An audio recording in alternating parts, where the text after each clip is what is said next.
Hi guys, ఎలా ఉన్నారు? మరో ఇంట్రెస్టింగ్ వీడియోతో మళ్ళీ మీ ముందుకు వచ్చాను. ఈ వీడియో చివరి వరకు చూసి నచ్చితే ఒక లైక్ వేసుకోండి. ఓకే, ఇక వీడియో స్టార్ట్ చేద్దాం. అయ్యగారు ఏమీ చేయరు, ఇంకొకరిని చేయనీయరని వాపోతున్నారు మన ట్రేడ్ పండితులు. Man of masses NTR cult fan base గురించి మనం ప్రత్యేకంగా చెప్పాల్సిన పని లేదు.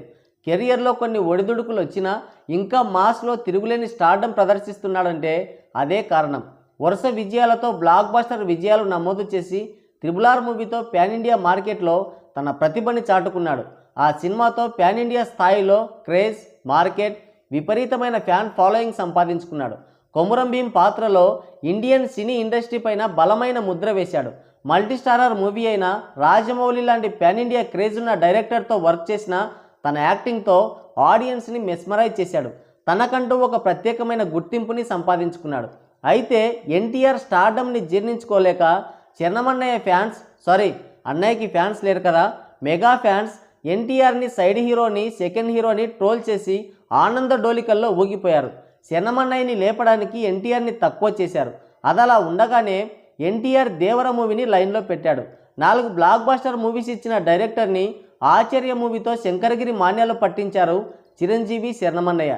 చెప్పిన కథకి 100 మార్పులు చేయించి సగం సినిమాని డైరెక్ట్ చేసి సినిమా డిజాస్టర్ అవ్వగానే కొరటాల నెత్తిన నూకారనేది ట్రేడ్ పండితుల వాదన. ఆల్రెడీ జనతా గ్యారేజ్ లాంటి హిట్ ఇచ్చిన డైరెక్టర్ కావడంతో అతనికి మరో ఛాన్స్ ఇచ్చాడు ఎన్టీఆర్. సినిమా పూర్తయింది. హై బడ్జెట్లో ట్రెమెండస్ విజువల్స్తో, హై యాక్షన్ సీన్స్తో ఒక మాస్ మూవీగా రిలీజ్ అయింది దేవర.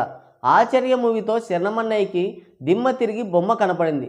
RRR మూవీతో గ్లోబల్ స్టార్ అని జాకిలి పెట్టి లేపితే పాపం పాదగట్ట మూవీ గ్లోబల్ స్టార్ని నేలమట్టం చేసింది. ఎవరు సైడ్ హీరో, ఎవరు సెకండ్ హీరో అనేది దేవర మూవీతో తేలిపోతుంది.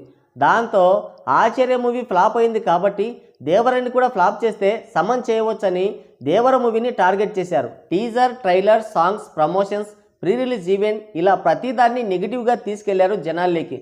ఇష్టం వచ్చినట్లు ట్రోల్ చేశారు. ఒక దశలో ఇక సినిమా పని అయిపోయినట్టేరా, భారీ ఫ్లాప్ పడ్డట్లే ఇక ఎన్టీఆర్కి అని అందరూ డిసైడ్ అయిపోయారు. రిలీజ్కి ముందు వేసే ప్రీమియర్ షోలకే థియేటర్స్లో చొరబడి తెల్లారేసరికే గందరగోళం సృష్టించారు. ఆడియన్స్ని అయోమయానికి గురి చేశారు. అయితే నీ భోగం ఎన్నాళ్ళే అంటే మా ఆయన సంత నుండి ఇంటికి వచ్చేదాకా అందంట. వీళ్ళ ట్రోలింగ్ అండ్ నెగిటివిటీ కూడా ప్రీమియర్ షోల వరకే పనిచేశాయి. తర్వాత ఎన్టీఆర్ స్టార్ పవర్ కార్చిచ్చులా అంటుకుంది. ఏ నెగిటివిటీ, ఏ ట్రోలింగ్, ఏ ఏడుపులు పనిచేయలేదు.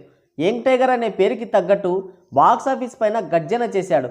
ఎర్ర సముద్రంలో మచ్చలపులి గాండ్రిస్తే ఎలా ఉంటుందో అలా బాక్సాఫీస్పై విరుచుకుపడ్డాడు. దెబ్బకి ట్రేడ్ పండితుల అంచనాలు, బాక్సాఫీస్ లెక్కలు తారుమారయ్యాయి. అరవింద సమేత వీర రాఘవగా మొండికత్తి యుద్ధం చేసిన ఎన్టీఆర్ 6 సంవత్సరాల తర్వాత సోలోగా బాక్సాఫీస్ వద్ద యుద్ధానికి తలపడితే ఫ్యాన్స్ ఆనందానికి అవధులు లేకుండా పోయాయి. NTR mass elevations, powerful dialogues, high action scenes, songs, heroism ఇలా ప్రతి ఒక్కటి వాళ్ళకి పిచ్చగా నచ్చేసింది.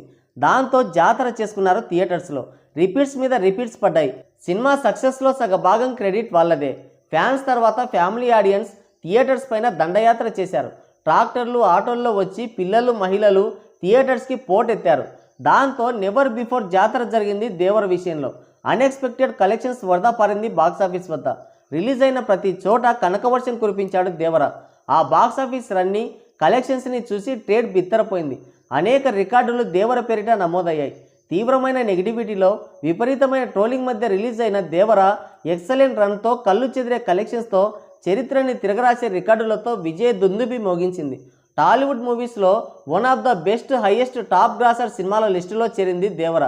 సైడ్ హీరో, సెకండ్ హీరో అన్న వాళ్ళకి మూతి పగిలేలా తన విజయంతోనే సమాధానం ఇచ్చాడు ఎన్టీఆర్. తన కల్ట్ ఫ్యాన్ బేస్ స్టామినా ఏంటో, తన స్టార్ పవర్ ఏ పాటిదో అందరికీ అర్థమయ్యేలా చేశాడు ఎన్టీఆర్. అనేక రికార్డులు తన పేరిట నమోదు చేసుకున్నాడు. ఆడలేక పాత గజ్జలు అన్నాడంట ఎవడో. దేవర మూవీ ప్రభంజనాన్ని ఆపలేక ఫేక్ కలెక్షన్స్ అంటూ జారుకున్నారు మెగా ఫ్యాన్స్. అయితే వాళ్ళు ఫేక్ అన్నంత మాత్రాన చరిత్ర రాంగ్ అవ్వదుగా. ఎన్టీఆర్ క్రియేట్ చేసిన రికార్డులు గుదిబండలా మారాయి శరణమన్నయ్యకి. ప్రపంచమంతా వెతికిన 10 మంది ఫ్యాన్స్ కూడా లేరు. అలాంటిది అన్నయ్యని ఏకంగా గ్లోబల్ స్టార్ని చేశారు. Acharya movie Koratala direction defect, next వచ్చే డేట్ చేంజర్తో మా అన్నయ్య ప్రతాపం చూపిస్తాడని తెగ బాకాలుదారు. కట్ చేస్తే ప్రీ బుకింగ్స్ ఓపెన్ చేస్తే టికెట్ మీద సబ్సిడీ ఇచ్చినా కూడా ఎవడు కొనట్లేదు. అసలు global star hero cinema release అవుతుందన్న విషయమే చాలామందికి తెలియదు. RRR మూవీ క్రెడిట్ అంతా శరణమన్నయ్యకే. అన్నయ్య యాక్టింగ్ చూసి జేమ్స్ కెమెరాన్కి నిద్ర రాలేదు. పర్ఫెక్ట్ పాన్ ఇండియా హీరో అని గ్యాస్ కొట్టినోడు ఒక్కడు కూడా టికెట్ కొనలేదు. గేమ్ చేంజర్ మూవీ ప్రీ బుకింగ్స్ను ఓపెన్ చేస్తే టికెట్లు కొనేవాడు లేక దోమలు తోలుకుంటున్నారు. రికార్డుల బెండు తీస్తాడు, చరిత్ర తిరగరాస్తాడు గేమ్ చేంజర్తో అనుకుంటే డిజాస్టర్ సినిమాల రికార్డుల్ని తిరగరాస్తున్నాడు. దేవర మూవీ ప్రీ బుకింగ్స్ రికార్డుకి దరిదాపుల్లో కూడా లేదు గేమ్ చేంజర్. దేవర మూవీ రిలీజ్కి 12 రోజుల ముందే $1.3 మిలియన్ కలెక్ట్ చేసింది. మన గ్లోబల్ స్టార్ అదే 12 రోజుల ముందు $2,60,000 మాత్రమే కలెక్ట్ చేశాడు. దేవర మూవీకి 43,800 టికెట్లు అమ్ముడుపోయాయి. గేమ్ చేంజర్కి 9,200 టికెట్లు మాత్రమే సేల్ అయ్యాయి. ఇప్పుడు చెప్పండమ్మా, సైడ్ హీరో సెకండ్ హీరో ఎవరో, ఎవరి ఫ్యాన్ బేస్ ఎక్కువ, ఎవరి స్టార్డమ్ ఎంతో? ఇక్కడ నుంచి మొదలు పెడితే చాలా రికార్డులు ఉన్నాయి. ఇంకా $13 లక్షల దేవర కలెక్ట్ చేస్తే $2,60,000 మాత్రమే చెన్నమన్నయ్య కలెక్ట్ చేశాడు. 43,000 టికెట్లు దేవర మూవీకి సోల్డ్ అయితే 9,200 టికెట్లు మాత్రమే గేమ్ చేంజర్కి తెగాయి. గ్లోబల్ స్టార్ అనే పేరుకి తగ్గట్టే తెగాయి. అది ఎంత కామెడీగా ఉందో ఈ రికార్డులు అంతకంటే కామెడీగా ఉన్నాయంటున్నారు మన ట్రేడ్ పండితులు. మరి దేవర రికార్డ్స్ని చెన్నమన్నయ్య వ్యతిరేక దిశలో బీట్ చేయడం గురించి మీరేమనుకుంటున్నారో మీ అమూల్యమైన అభిప్రాయాన్ని కింద కామెంట్ సెక్షన్లో కామెంట్ చేయండి. సో గాయ్స్, ఇది వీడియో. మరో ఇంట్రెస్టింగ్ వీడియోతో మళ్ళీ కలుద్దాం. Thank you, take care, bye bye.